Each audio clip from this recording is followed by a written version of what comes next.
Reports saying cigarette smoking rates are down. It's always good to get a checkup. Lung cancer remains a leading cause of cancer-related deaths in the United States, and you can be diagnosed even if you haven't picked up a cigarette.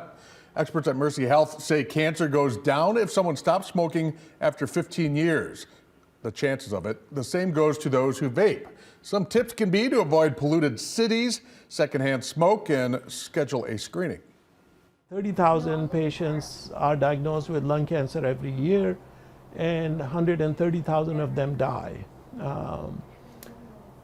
So if cancer is diagnosed, most patients will die from this disease unless it's very early in the stage.